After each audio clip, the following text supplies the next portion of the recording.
మన సేల్స్ అనేది ఇంక్రీజ్ చేయడం వల్ల కంపెనీ యొక్క ఇన్కమ్ అనేది ఇంక్రీజ్ అవుతుంది, పెరుగుతుంది. మెయిన్ ఇంపార్టెంట్ అది. ఓకే, ఇందులో మనకి డిస్కౌంట్స్ అనేది డిఫరెంట్ టైప్స్గా అట్రాక్ట్ చేస్తుంటారు.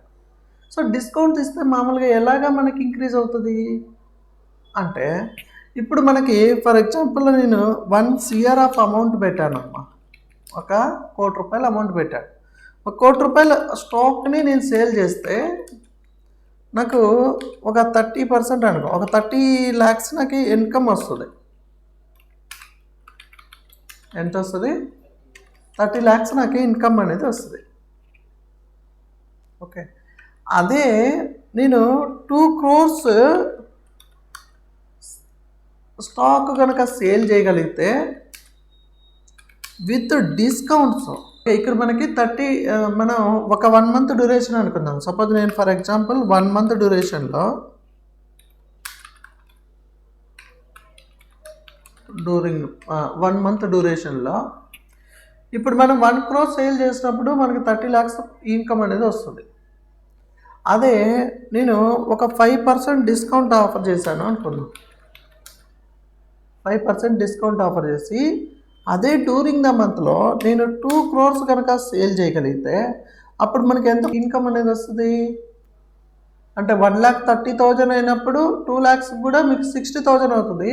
అందులో మీకు ఏం జరుగుతుందంటే 5% డిస్కౌంట్ పోతే అప్పుడు మీకు 50% అంటే 50 lakhs.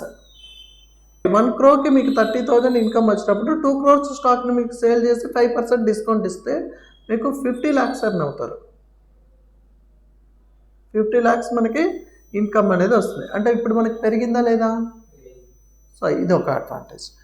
ఇంకొకటి ఏంటంటే సమ్ డేస్లో మనకి స్టాక్ అనేది ఓల్డ్ అవుతూ ఉంటుంది, పాతపడిపోతూ ఉంటుంది. ఓల్డ్ అయ్యే కొద్దీ దాని యొక్క వాల్యూ అనేది ఆటోమేటిక్గా మోడల్ తగ్గిపోయే కొద్దీ, మారిపోయే కొద్దీ దాని వాల్యూ అనేది రెడ్యూస్ అయిపోతుంది. అవునా?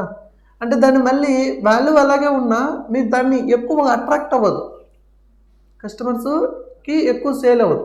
ఎప్పుడైతే కొత్త మోడల్స్ వస్తే కొత్త మోడల్స్ మాత్రమే ప్రిఫర్ చేస్తూ ఉంటారు.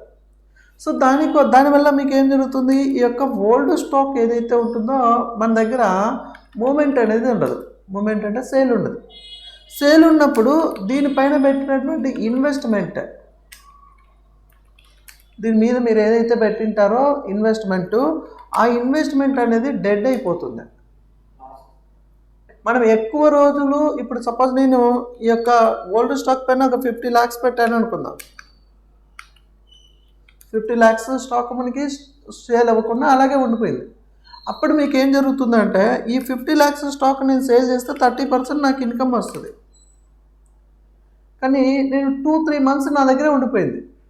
అప్పుడు మీకు ఎవ్రీ మంత్ మీకు ఏమవుతుంది, మీరు 50 lakhs ఏదైతే ఇన్వెస్ట్మెంట్ పెట్టారో ఆ 50 lakhs పైన మీకు ఇంట్రెస్ట్ క్యాలిక్యులేట్ చేసుకున్నా కూడా మీకు లాస్లోకి వచ్చేస్తాం. అంటే దానివల్ల మీకు అప్పుడప్పుడు ఇయర్ ఎండ్ సేల్ అని లేదా స్టాక్ క్లియరెన్స్ సేల్ అని ఇలా ఆఫర్ పెట్టి అమ్మేస్తుంటారు చూడండి. అంటే వాళ్ళ మార్జిన్ అనేది తగ్గించుకునేసి ఆ యొక్క స్టాక్ని త్వరగా సేల్ చేసి క్యాష్గా లిక్విడేట్ చేసుకుంటూ ఉంటారు. దాని ద్వారా ఏమవుతుందంటే ఆ డెడ్ అయినటువంటి మనీ మళ్ళీ మనకి యాక్టివ్లోకి వచ్చేస్తుంది.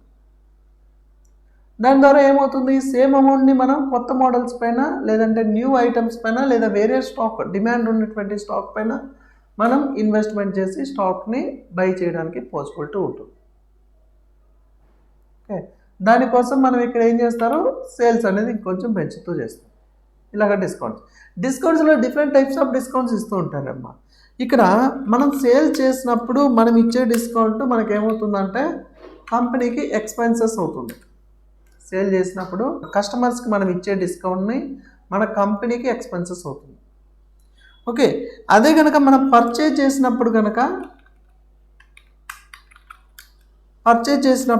మనకు సప్లయర్స్ ఇస్తారు కదా.